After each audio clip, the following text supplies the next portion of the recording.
Good evening, everybody. Or good morning. Not sure where you're at right now. I'm the Chief. I'm here to rant.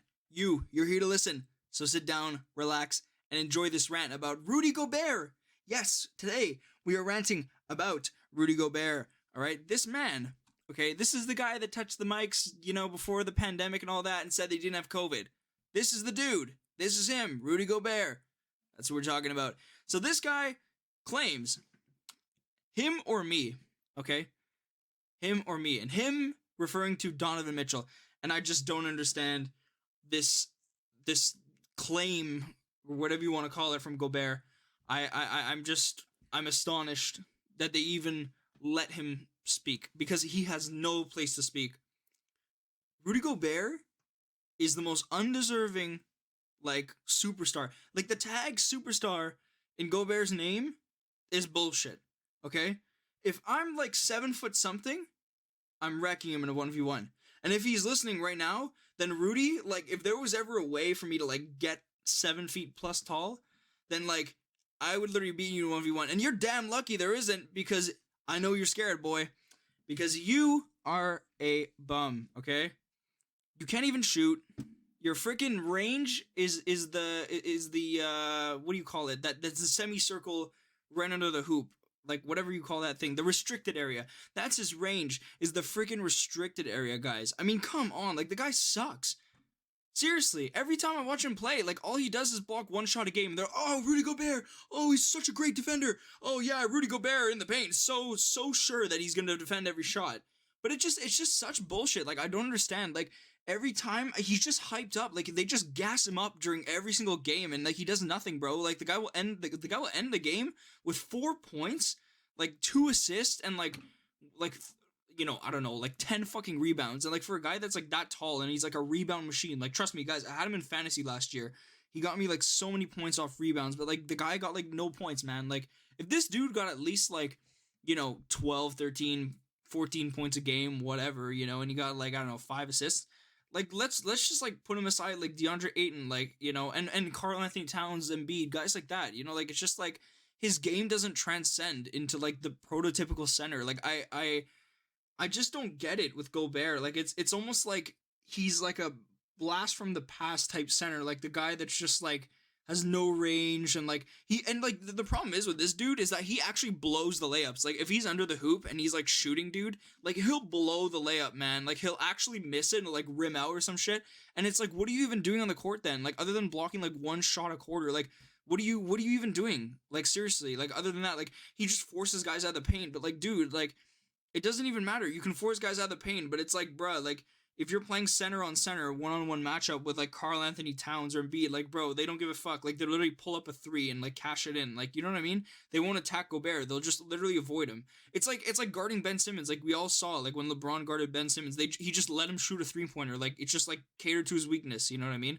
So anyway, back to the story that's going on right now. Basically, he says him or me, so he's trying to say that Utah, hey, me and Donovan Mitchell were side by side here, but one of us is getting the fuck out of here, and it's either me or it's him. So I just don't think he's in the position to say this, guys. I mean, you gotta know your stance, and you gotta know where you fit in. And Gobert, he's not the guy, man. You're not that guy, Rudy.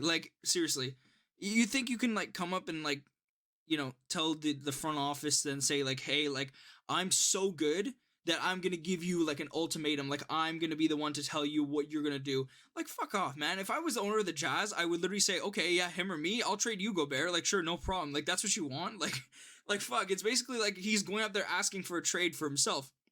I don't even know why he even pondered thinking that they would even trade Donovan Mitchell. And hey, maybe they do, but oh man, that would be so stupid. If you're the Jazz, why would you ever trade Mitchell? He's your guy, man. You can find a center that is actually way more productive. I'll give you an option right away. I'll give you an option, dude. I wouldn't want it to happen because I'm a Suns fan. But if you picked up a guy like JaVale McGee, man, this guy would be so much better on the Jazz because he gives his heart and soul into every single game. And it's dude, you cannot tell me that you can't find another center. It's really tough to find a solid superstar point or shooting guard, whatever. But it's not hard to find like a good center. Like, there's a lot of good centers around the market. Like you've got a lot of like bench guys who can be starters, you know what I mean? Like, and JaVale McGee's like one of those guys, but I'm sure like, there's plenty of dudes like that. Like Valanciunas is a starter, but he would even be like better on the Jazz, you know what I mean? Like, um so yeah, so I just think it's really pathetic. This is something I really wanted to address, that I think is really really selfish from Gobert, because it's like, you come here to Utah, and I know you were here first, but the thing is that like, he was the one that pissed off Mitchell. Like Mitchell is the guy that should be in that position to say shit like that, and Gobert's like the side hustle dude, you know what I mean? He's like that sidekick guy. It's sort of like, take him out of the picture and you're left with Mitchell. You're basically left with the same team without like a center, like a tall guy. That's the way I see it. Like, and if you take out Mitchell, then what are you left with? I mean, like, who do you start? Who do you start at shooting guard? Like, I mean, yeah, you have like Jordan Clarkson at the point, but like, who really? I mean, like, we have like Royce O'Neal. You'd have Gobert, and then you have I don't even know the Jazz lineup. They're such scrubs. I don't even know the fucking lineup. Like, I don't know, man. Like, you wouldn't even have a team without Mitchell. You know what I mean? Like, it's sort of like that type of vibe. So anyway, Utah just is just in complete shambles at this point. I don't know what to say about them. They're really, I just, it disappoints me, because there was a time where I actually really enjoyed watching Utah, and it was like when they were like an up and coming playoff team, like when they were, how should I say, they were sort of in the same like position that the Mavericks are in right now. So like, how the Mavs are sort of like a up and coming playoff team, like they're kind of building on their future as a playoff team. Like Utah was at that point, like, 3 years ago, maybe something like that, 3-4 years ago, they were at that point, and they were fun to watch, because everybody thought like, hey, this is gonna be it, like this is gonna be their run in the next few years. But the thing is that it didn't happen, because like there was just too much beef between these guys, and it's just they just don't click. Like they find ways to lose games. Like I don't really understand this whole series with Dallas. Like I watched a few games and I'm just sitting there and I'm like, what the fuck, man? Like, this is not the Utah Jazz. Like I don't know what's going on. It's almost like it's like they're giving a half-assed effort, and they're searching. When they go in the iPads, they're probably on Google searching for ways to lose. Like, oh, how can we lose right now? How many turnovers does it take for us to lose? Because literally that's sort of what it looks like watching the Jazz.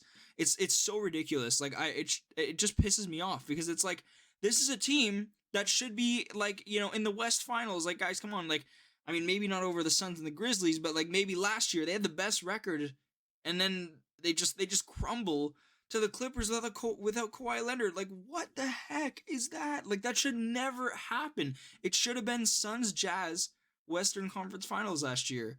And it's just like, it just goes to show you, like, it's just poor effort, lack of effort, man. Like, what the heck? Like, these guys, they're just out there doing nothing. Like, what the fuck? Anyway, look, it is what it is. That's the Utah Jazz for you. It's Choke City, Choke Nation, whatever you want to call it. The new Atlanta Falcons, sure, use that too.